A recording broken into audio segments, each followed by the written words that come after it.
I'm curious because you are a used car dealer. So the one thing that Tesla's doing that other automakers, I know like Ford's trying to do, and their dealers are super pissed at them for doing this, but it's going direct. So a direct to sales model where the new car dealers basically doesn't exist, and the manufacturer deals directly with the customer. What do you think about that model as a used car dealer?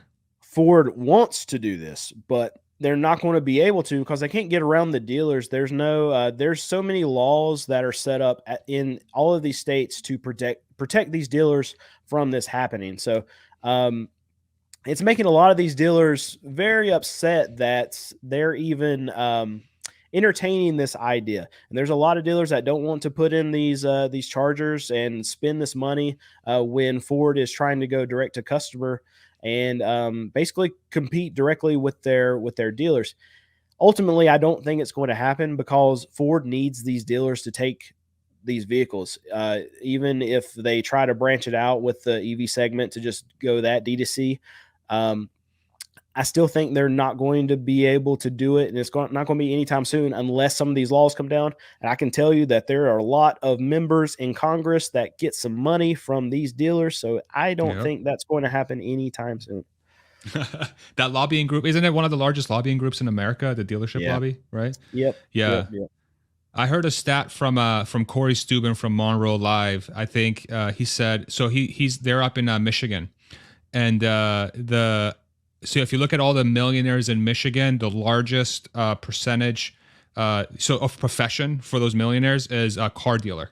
So they own Wow. a car I didn't know that. dealership. Yeah. Yeah, Yeah. There's a lot of money. yeah, There's a lot of money in that system. So yeah. that's a lot of lobbying dollars that the manufacturers really can't go against. So based on that knowledge, do you think that Tesla would have to have a dealership network at some point, or do you think the direct to sales model can exist with them, or is it going to be some automakers that are going to do it, or how do you think about that equation long term? That's two questions. I think Tesla would be ridiculous to go to the dealership model. They're winning right now. They're doing it the right way. They've got to get some cheaper four-door cars out there and more adaption on the EV front, and they're just going to blow everyone out of the water, I think. But as far as other OEMs going to direct to consumer, just the same argument from earlier, just like Ford, all these other Okay. ones, they're all padding the lawmakers' pockets, and they're so protected. And even if Ford has some kind of lawsuit against one of their dealers because they're doing some crazy markup or whatever, they're not going to win because the dealers are so protected by a lot of these laws. One thing I want to talk about from earlier, you're talking about Ford and Tesla kind of competing and Tesla dropping their prices and then Ford trying to drop prices to make it comparable. So I've been to lots of dealerships, Ford dealerships, and seen lots of these Mach-E's. I've not seen a Mach-E without a dealer adjustment on it. So it doesn't Hmm. matter how low Ford wants to cut the MSRPs on these Mach-E's. If the dealerships don't get on board with dropping prices, it's not going to matter because Ford could drop the Mach-E price 50%, but then you have these dealerships, they're just going to throw a market adjustment on it of an added $35,000, and it completely negates whatever Ford wants to do by dropping the MSRPs. And that's what we're seeing everywhere. I've yet to see a Ford Lightning without a market adjustment. And those things, as far as what I'm reading and people who actually own them, they're garbage. And Really? yeah, and they're still adding market adjustments on every single one of them. So it doesn't matter what Ford wants to do. It only matters what the dealerships will do. Interesting. What do you think is causing the dealers to add such a huge markup to those cars specifically? Is it demand, or is it they don't want to sell them because of the lack of the maintenance? Like how do you think about that equation? No, they want to sell every vehicle they get. The Okay. problem was in the last 2.5 years, the last 3 years, there was such a supply shortage of all of these new vehicles that they were able to charge these market adjustments. And I can go ahead and tell you, these new dealers, if they can charge it and they can get it, and there's a customer that'll pay it, they're going to charge it. So they just came out of this time period, and now people are kind of saying no, they can't afford it. They're not going to be able to do it. So that's why you're seeing now a lot of these market adjustments come off. But still, the rare vehicles that are out there, the Ford Lightning, well, I guess Ford Lightning is not really rare anymore, but because you can find them everywhere, but they still have market adjustments on them. The Mach-E's were were scarce for one time. These Ford Broncos, the bigger ones. If you're looking at a lot of the Toyotas, like RAV4s, you can't find a RAV4, but if you find one, you're probably going to pay a market adjustment. But it's just a scarcity of these vehicles, and when you have that, there's more demand for it, and when there's more demand for it, these dealers can charge more money. Interesting. So what goes through my mind is that if you know, I think you mentioned this at the beginning of the video that one of the reasons why you're doing what you're doing is to bring transparency into the car buying process. You really want to be transparent about what's going on in the market, because car dealers, I have yet to meet one person in my life that was like, wow, I love going to the car dealer to buy a new car. I've never, I don't know if you ever heard that. I've never personally heard that. So it sounds like, we've all been very used to and conditioned with the idea for the however long the car dealership network has existed in the United States, decades, that this is just how it is. You go, you haggle, you're probably going to get ripped off, and you just take it and you try to do better next time, and you try to love a car and not have buyer's remorse like the next day, right? Like that's the car buying equation for a lot of new car buyers, I feel like. And now you have a player with Tesla that's doing the direct to sales model that has transparency in pricing, and you just buy it online, you show up to the dealer, 15 minutes later you drive off, and you paid the same price as everybody else did on that day. So what do you view the dealership network as a liability in the United States when you have a player that's doing direct, or do you think or do you think about it differently? How do you think about that equation? Do you think it's a liability? So it's kind of, the dealership model is a double-edged sword for a lot of these OEMs, right? So they can help them they have this big network where the OEMs can just ship these cars out to these dealerships, and then it's the dealership's responsibility for selling them. They're hands off at that point. Once they get up to the dealership, it's a sale. So that's a good thing, right? But it's also, on the other side of the sword, it's the dealerships control the pricing. So if the dealerships want to do this crazy stuff that they've done in the last 3 years, I can tell you Ford's reputation has been damaged in the last 3 years because of their dealerships.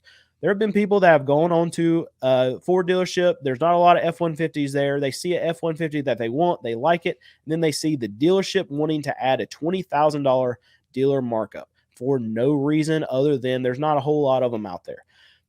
And that customer will walk, and that customer will go somewhere else and try to find another vehicle that doesn't have this crazy markup on it. And that customer probably will never go to a Ford dealership ever again. These dealers are hurting the trust of their brands for the OEMs. And I've talked about it, and I feel like I talk about Ford too much, but I've seen this at Ford more than I've seen it at any other dealership.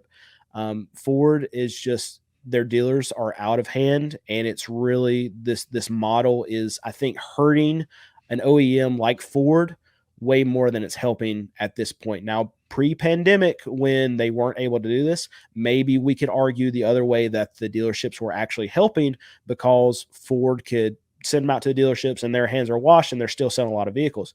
But now I really think that the dealerships are hurting these OEMs more than they're helping.